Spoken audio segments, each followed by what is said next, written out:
안녕하십니까. CTS 창사 25주년 특별기획 진행을 맡은 김영미 목사입니다. 여호와를 경외하는 것이 지식의 근본이라 했지요. 그런데 요즘 청소년들은 지식의 근본 대신 세상 지식 쌓는 입시 경쟁에 지쳐가고 있는 것이 현실입니다. 한국교회의 희망인 다음 세대, 이대로 두어선 안 되겠죠. CTS는 다음 세대와 가슴 뛰는 세상을 열어가기 위해서 한 교회, 한 학교 세우기 운동을 펼치고 있는데요. CTS 창사 25주년 특별기획 한 교회 한 학교 세우기. 오늘은 그 2부 순서로 교회가 왜 학교를 세워야 하는지 그 필요성에 대해 말씀을 나눠보려고 합니다.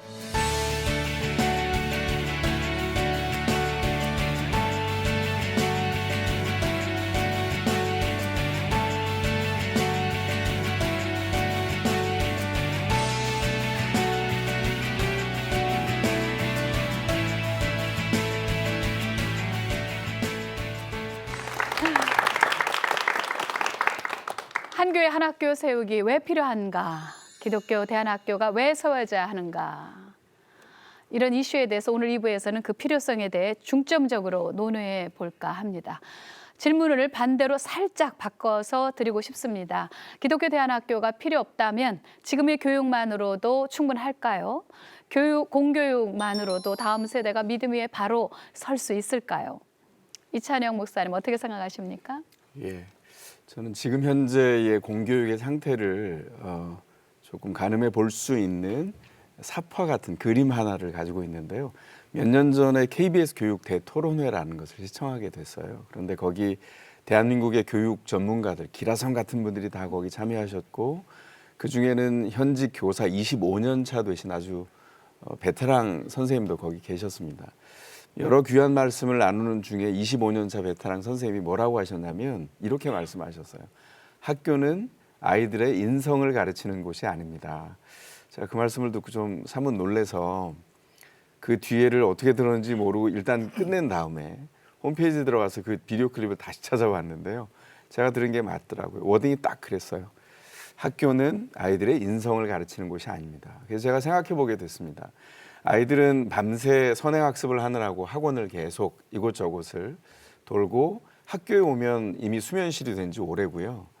아이들이 수준별 수업을 한다고 하지만 그거는 선행학습을 끝내고 온 터라 못하는 아이들은 수학 같은 경우에 전멸이고 중간반 아이들 이게 혹시 알쏭달쏭해서 한두 명 앉아서 일어나서 선생님 수업을 듣고 있고 잘하는 반은 아이들이 이미 다 알기 때문에 다 수면하고 있는데 하나에만 유독 앉아서 보고 있죠. 왜냐하면 걔는 공부도 이미 준비가 돼 있지만 성실한 아이라 선생님 수업에는 깨어 있어야 한다는 생각을 가진 학교 유일한 하나인 거예요. 이건 제가 직접 면담을 했던 아이에게서 들은 사파입니다. 그러면 지식을 학교에서 가르치는 일도 이미 실패했고 아이들의 인성을 가르치는 일도 실패했다면 사회의 일원이 되어서 나중에 시민이 돼야 되는 건강한 시민으로서의 공감, 함께 살아가는 문제, 공공성을 가르치기 위한 사회의 일원이 되는 것을 공립학교가 과연 제대로 가르칠 수 있을까? 사람됨에 대해서 사회가 그렇게 어른들이 요구하고 있는 것들이 학교를 통해서 정말 이루어질 수 있을까? 저는 기독교 교육이 아니라고 해도 그걸 차치하고라도 나머지의 교육에서도 지금 이상 징후는 충분히 발견됐다고 생각이 돼서 이대로는 어렵지 않은가 생각을 합니다. 네, 맞습니다. 우리 다 공감하고 있습니다. 그렇죠? 우리 청소년들이 행복하지 않다고 아우성입니다. 어디 학생들만 힘든가요? 사교육 시키느라 우리 부모님들도 허리가 휜다고 합니다. 우리나라의 교육열은 매우 높지만 교육 수준이나 만족도 수준은 OECD 국가 중 최하위로 꼽히는데요. 정기원 센터장님은 미랄 두레학교 교장님이시기도 하신데요. 공교육을 받다가 대안학교로 온 학생들도 많지 않습니까?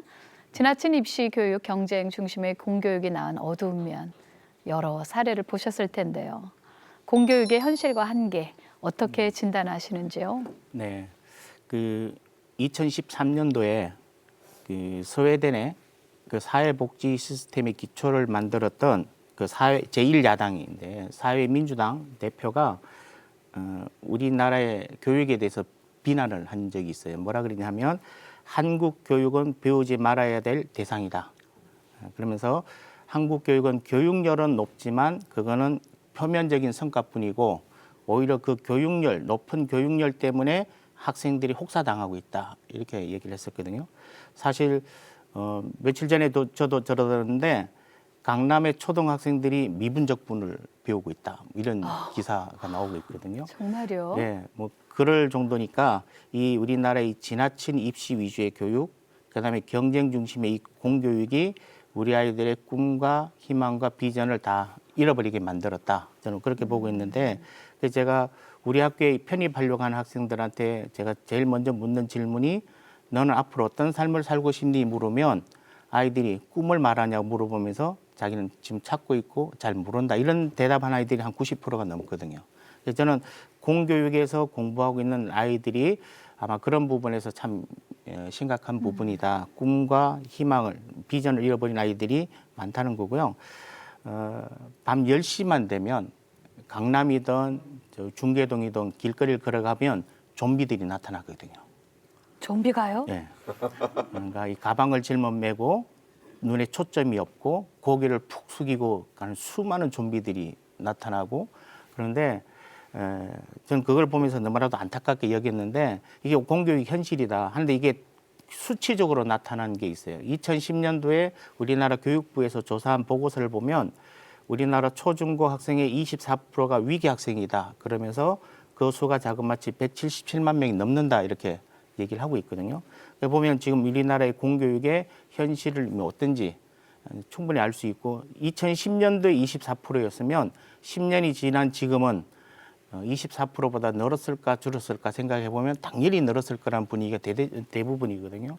그럼 그만큼 우리나라 공교육은 이미 자정 능력을 잃어버린 상태다. 누군가가 대안을 만들어서 그 길을 제시해 주지 않는다면 다시 살아나기 어려운 상황에 처해 있는 중증 환자와 같은 그런 상태다. 이렇게 제가 생각합니다.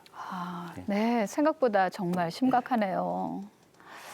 자, 무엇보다 다음 세대의 신앙을 전수하기 위해서 기독교 대안학교가 필요하다는 목소리가 참 높습니다. 학생 인권 조례 등으로 공교육에서는 기독교 가치관을 심어주기 힘들고 세상의 유해 매체가 청소년들에게 큰 영향을 미치는 상황에서 어떻게 다음 세대를 믿음으로 키워낼 수 있는가 큰 고민인데요. 임혜영 교장선생님, CGS 학생들의 신앙교육은 어떻게 이루어지고 있나요? 학생들의 모습을 보면 학교를 통한 신앙교육에 확신이 드시나요? 네. 왜냐하면 이 신앙교육의 주체가 하나님이시고 하나님이 목적이시기 때문에 하나님이 그 어떤 뭐 조직이나 기능이나 시스템이나 이런 것들을 뛰어넘어서 초월적인 역사를 하실 수 있기 때문에 하나님 앞에 이 교육이 선다면 얼마든지 하나님 일하실 수 있다라는 부분은 확신이 있고요. 네. 그리고 아마 이제 다른 학교들도 거의 기독 대안 학교들이 비슷할 터인데 저희는 매일의 삶에서 아이들이 기준이 말씀이 되는 거. 아침마다 기준해서 하나님 말씀 앞에 나를 던져보고 거울로 나를 들여다보면서 하나님이 나를 보시는 관점은 어떠한지, 어떤 생각을 하시는지 또 들여다보고 차근차근 그리고 또 다른 친구들은 어떤 마음으로 보시는지 우리들은 어떤 모습으로 보시는지를 끊임없이 계속 살펴보는 개인 경건의 시간과 또 나눔의 시간들을 가지고 있고요.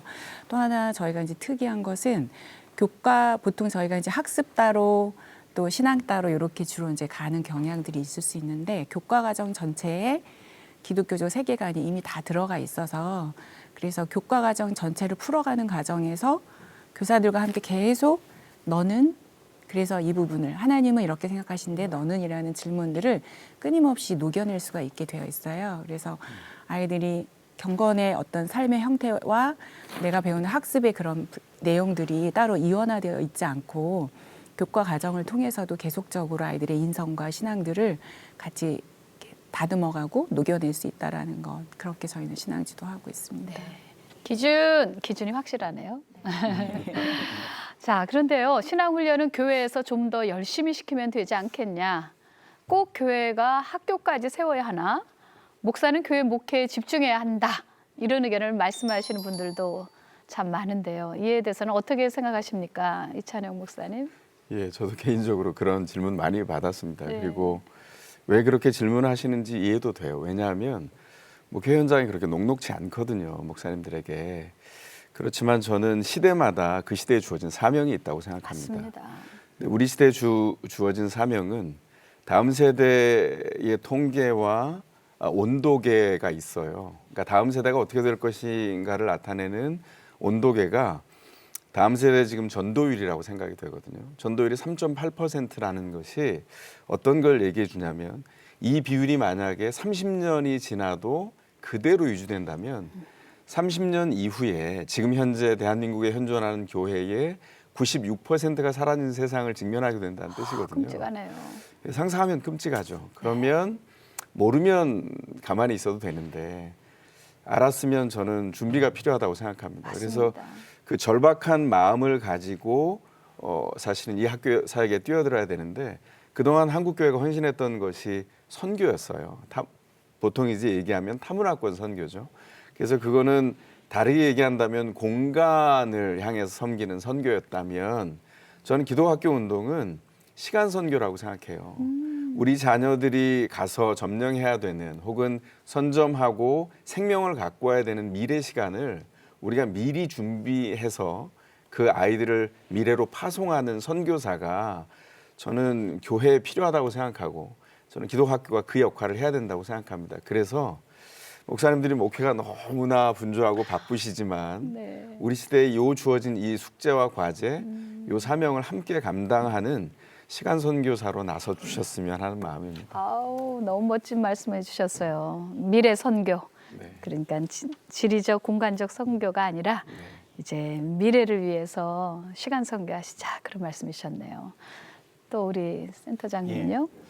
저는 목사님들이 교회 목회만 집중해야 된다 이렇게 말씀하신다는 거는 사실 선교만 하겠다라고 저는 이해를 하는 거거든요. 성의 목회를 중심으로 해서 선교만 하겠다라고 그렇게 생각을 하는데 예수님의 사역은 세 가지였는 것처럼 그럼 우리 대장이신 예수님을 따르는 목사님들은 당연히 선교 전략이 사역의 전략은 세 가지로 가야 되는데 하나만 집중하는 거는 예수님의 사역하고도 방향이 맞지 않는 거고요.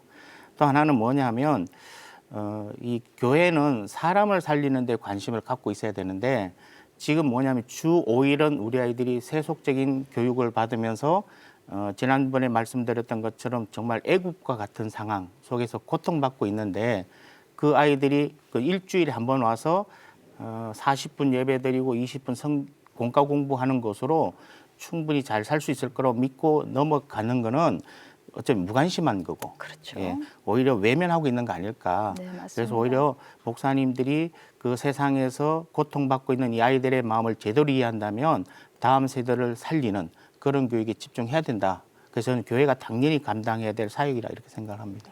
네, 아주 꼭 필요한 말씀을 해주셨습니다. 기독교 대안학교가 왜 필요한가 말씀 나눠보셨는데요. 학교를 세우는 주체 다양할 수 있죠. 기독단체나 교육재단, 교사 모임이나 학부모 단체 누구든 뜻이 있다면 준비를 통해 학교를 세울 수 있을 텐데 특별히 교회를 대상으로 학교 세우기 운동을 펼치는 것은 교회가 가진 여러 이점 때문이겠죠. 이찬영 목사님께서는 담임 목사님이시자 또 교장 선생님이신데요. 교회에서 학교를 운영하는 장점은 무엇이 있을까요? 네, 그 목사님들이 교회가 새로워지는 돌파구를 찾아왔어요. 뭐 저도 그 목회자 중에 한 사람이고. 근데 이제 먼저 좀 핑크빛 꿈은 좀 잠깐 좀 깨고 가야 될 것 같은데 기독학교 운동은 교회 부흥 도구는 아닙니다. 네. 그런 면에서는 조금 내려놓으시고 바라보시는 게 필요한데 전 장점이 있다면 어제도 이제 일부에서 말씀을 드렸었지만 교회들이 꼭 한 교회가 한 학교를 세울 수 없다. 우리 교회는 네. 너무 연약하고 작다. 이런 분들도 사실은 할 수 있습니다. 네. 그러니까 공감하시고 비전에 함께 하셔서 주변에서 기독학교를 하고 있는 교회와 연합해서 하는 사역들이 가능하고요. 사실은 뭐 저에게 여쭤봐 주셨으니까 제 개인적인 사례를 말씀드리면 더세물학교가 동탄 지역에 세워지고 저희가 들어갈 때 정말 안면이 없는 관계가 없는 목사님들을 다 일일이 연락했어요. 그래서 그렇게 해서 만나서 지금은 교제를 아주 깊이 하고 있거든요. 공감해 주시고 또 교인들의 자녀가 오고 그리고 이제 당신의 자녀들도 입학해서 같이 변화와 성장을 보는데 좋은 점이 있다면 그런 비전들을 함께 나눠가는 일들이 좋고요. 그리고 그래서 그 교회들이 연합해서 다 같이 힘을 낼 수 있어요. 아, 중요한 포인트 예, 말씀하셨어요. 어제 이제 우리 정교 선생님 말씀해 주셨지만 이게 그 교회, 한 교회, 그 학교 이게 아니라 이 학교가 여기 있는데 모두가 공감해서 함께 할 수 있는 사역들이 가능하다는 걸 지난 2년 동안 준비하는 과정 포함해서 지난 2년 동안 새로운 지역에서 경험했습니다. 그 부모님들이 이구동성으로 얘기해요. 학교를 보냈더니 우리 애가 밝아졌어요. 실제로 밝아졌습니다. 그러니까 아이들이 주도성을 가지고 성장해 가고 선생님을 신뢰할 수 있다는 것, 그리고 믿음 안에서 통합해서 성장할 수 있다는 것이 큰 장점인데 다음 세대의 아이들을 그 교회가 아니더라도 네. 연합해서 키울 수 있다고 해도 그래서 넓은 의미의 한 교회 한 학교 운동에 동참하시면 다음 세대가 자라는 걸 분명히 보실 겁니다. 아멘. 예. 네. 그러기 위해서 기초적으로 목사님들끼리 네. 네, 좋은 교육이 친교가 있어야 되겠네요. 신뢰가 있어야 되겠네요. 자, 우리 센터장님도 네. 의견 있으시죠? 예, 저는 교회에서 학교를 운영하면 장점도 있고 이점도 크다 이렇게 생각을 하는데요. 먼저 이제 교회에서 대안학교 운영하는 그 교회들 보면 특히 이제 장로님들은 학교를 운영하면 이점이나 장점에서 수익이 늘 거다 보시는 분들이 계셔요. 또 기대하시는 분도 계시고, 근데 교육은 투자이기 때문에 수익은 창출을 기대하면 안 된다. 오히려 투자해야 된다는 걸 먼저 말씀드리고 싶고요. 다만 이제 교회가 그럼 학교 운영하면 장점이 뭐냐 하면 교회의 이 공간 활용의 효율성을 높일 수 있다. 교회가 큰 건물은 주로 주일 예배하고 수요 예배 때 또 금요 철야 예배 쓰고 나면 나머지 텅 비어 있는데 거기에 평일에 학교가 들어가면 그 넓은 공간을 제대로 활용하기 때문에 학교를 세우는 데 있어서 재정을 충분히 절감할 수 있는 이점이 있고, 또 만약에 학교가 들어가면서 교실들이 만들어지게 되면 주일에는 바로 이제 소그룹실로 활용할 수 있는 또 이점도 있고요. 또 넓은 운동장은 주일엔 주차장으로 활용할 수 있기 때문에 그런 부분에서 효율성이 높다. 그리고 이제 또 교회에는 많은 성도님들이 계시기 때문에 인적 자원을 교육에 활용할 수 있는 그런, 그래서 충분히 활용할 수 있는데, 더 이제 중요한 거는 대안학교에서는 한 달에 한 번씩 학부모 교육을 계속 실시하면서 이 양질의 성도를 확보할 수 있는 그런 이점도 있을 수 있고요. 그다음에 이제 보면 이제 교회에서는 주로 요즘 와서 전도사님들이나 목사님들이 교회 학교에서 아이들 꾸중을 못 한다고 그래요. 꾸중하면 아이들이 기분 나빠서 교회 끊어버리고 안 나오거나 다른 교회 가버리는데, 예를 들어 교회에서 학교를 세워놓으면 우리 학교에 있는 목사님들도 우리 아이들 꾸중할 때도 많거든요. 그러나 꾸중들어도 아이들이 학교를 끊지는 않아요. 그리고 문제는 또 비싼 등록금을 내면서 또 찾아와 주거든요. 그래서 저는 좋은 학교를 세우면 그런 부분에 이점도 있고, 더 좋은 거는 부모님들의 전도의 최고의 길이다. 제가 학생들 면접할 때 보면 어머님들은 교회 출석해서 신앙생활 하는데 아버지들이 주로 출석하지 않는 분들이 많은데, 얘기를 들어보면 특별한 이유가 없을 때, 이유가 없이 뭐 어렸을 때 다니다가 이유 없이 안 나오거나 상처 입고 떠난 분들이 많은데, 이 면접 자리에서 이 신앙교육을 강조하고 특히 부부가 하나됨을 얘기하면서 아버지가 교회도 믿어지지 않아도 교회 출석하면 가족들이 그로 인해서 안 믿어지는데도 와주는 것이 가족을 위한 사랑으로 여기면서 너무 고마워하니까 안 믿어줘도 교회 출석을 권유하면 대부분 그 자리에서 오케이 하면서 또 뭐 출석하겠다 하고, 또 그 자기가 했던 말 때문에 나중에 교회로 등록하는 걸 보게 되는데, 그래서 지금 저희 학교 이사장을 맡은 분도 제가 면접 때 권유해서 처음 교회로 나왔던 분이 교회 집사하면서 또 학교에 이사장도 맡게 되는 그런 일을 했는데, 그래서 교회 학교를 세우면 여러모로 이점이 많다. 저는 그걸 강조하고 싶습니다. 네, 네, 아주 운영과 효율에 대한 이야기까지 해주셨는데요. 한 교회 한 학교 세우기 운동이라는 것이 정말로 모든 교회가 당장 학교를 하나씩 세워야 한다는 것, 그건 아니죠. 네. 목회의 중심이 다음 세대가 되기를 한국교회가 다음 세대 학교 교육에 더욱 관심을 가졌으면 하는 바람이 담겨 있지 않았나 싶습니다. 다음 세대에 주목하는 것부터 출발하면 자연스레 학교 사역으로 이어지지 않을까 싶은데요.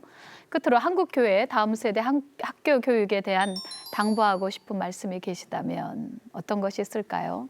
사실 교육은 생명을 낳는 일이잖아요. 그리고 아이들에게 인생 전체를 말해주는 것이고 또 예비적으로 또 경험해 볼 수 있도록 해주는 곳이기 때문에 저는 교육은 삶이다. 네. 그래서 이 교육을 하는 데 있어서 생명은 단기간에 자라지 않잖아요. 가정에서 한 아이가 태어나고 자라고 말을 하고 움직이고 또 뭐 자라가는 이런 긴 여정이 필요하듯이 기독교 교육의 생태계도 이게 하루아침에 공장처럼 찍어낼 수 있는 게 아니기 때문에 너무 이렇게 빠른 시간에 열매를 자꾸 계산해서 이거 몇 년치를 이렇게 투자했으니 이 정도는 뽑아내야 한다라는 이런 어떤 기능적인 것으로 대하지 않고 좀 더 멀리, 교육은 백년지대계라고도 하는데 저희가 한 정말 한 100년, 하나님이 뭐 예수님께서 언제 오실지는 모르지만 한 100년으로 바라보면서 사실 아이들이 뿌리를 내렸는데 거기서 이렇게 푹 떠가지고 이거 아닌가 벼 해가지고 또 옮기고 하다 보면 아이들이 뿌리가 계속 시들잖아요. 그래서 건강한 기독교 교육의 생태계를 형성하기 위해서 조금 더 긴 안목으로 멀리 그 아이 인생 전체를 바라보면 우리가 이 아이가 자라는 그날까지 우리는 끝까지 함께 간다라고 해서 가주는 그런 기독교 교육의 생태계가 마련이 되었으면 좋겠다는 바람이 있습니다. 네, 감사합니다. 네, 저는 우리 목사님들께 또 특히 교회 장로님들께 부탁드리고 싶은 거는 성인 목회에만 관심 갖지 말고 우리 다음 세대 아이들의 삶에 먼저 관심을 갖자. 그 교육으로 고통당하는 아이들의 삶을 제대로 들여다보면 그 안타까움이 느껴지면 그 아이들 돕고자 하는 마음이 생겨서 방법을 찾아낼 수 있거든요. 그게 뭐 기독 대안학교가 될 수도 있고 방과학교가 될 수 있고 한데 지금 어쨌든 분명한 것은 일주일에 한 번 1시간 가지고는 절대적으로 부족하다는 이 부분에 대안을 찾아내야 되고 그러려면 많은 재정적인 투자를 우선으로 해야 된다. 그리고 특히 그 교육의 질을 높이기 위해서는 교회 학교의 선생님들이 질을 높이기 위한 전문성을 신장시키기 위한 교수법 개발에 많은 재정을 투자해야 될 필요가 있겠다 이렇게 말씀드리고 싶습니다. 네. 좋은 말씀 주셨는데요.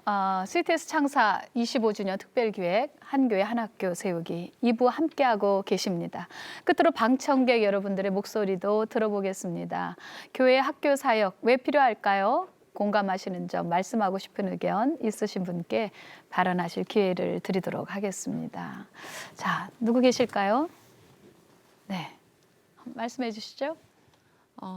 저는 기독교 대안학교에서 근무하고 있는 교사인데요.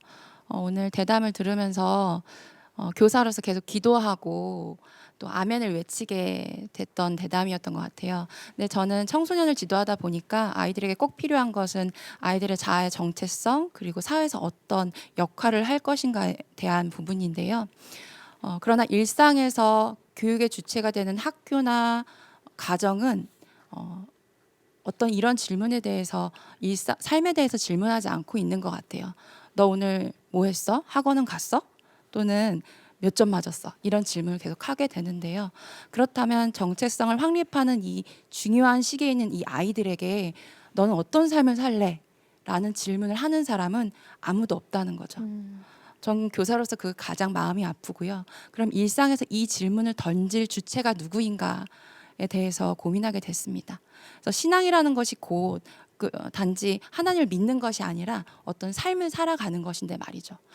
그래서 저는 예수님이 일상에 찾아오셨던 것처럼 교회가 다음 세대에 대한 더 관심을 가져주시고 더 적극적으로 오늘 대담의 주제처럼 한 교회가 한 학교를 정말로 세워주셔서 다음 세대를 양육하는 주체, 더 나아가서 일상의 주체가 되어주셨으면 좋겠다라는 생각이 들었습니다. 네, 선생님의 그 사랑이 느껴지네요. 떡이 아니라 말씀, 그 말씀에 목마른 시대라고들 말씀들 하는데요. 교회를 떠나가는 다음 세대의 영혼의 목마름을 채워주기 위해서 과연 한국 교회가 무엇을 해야 하는지, 또 매일의 삶 가운데서 복음을 심어주려면 어떤 것이 최선인지 확신과 결단이 필요한 때가 아닌가 싶습니다. CTS와 함께 다음 세대를 가슴 뛰게 하는 세상을 만들어가기 위해 기도와 후원으로 함께해 주시기 바라며 오늘 순서 여기서 마치겠습니다. 함께해 주신 여러분 고맙습니다.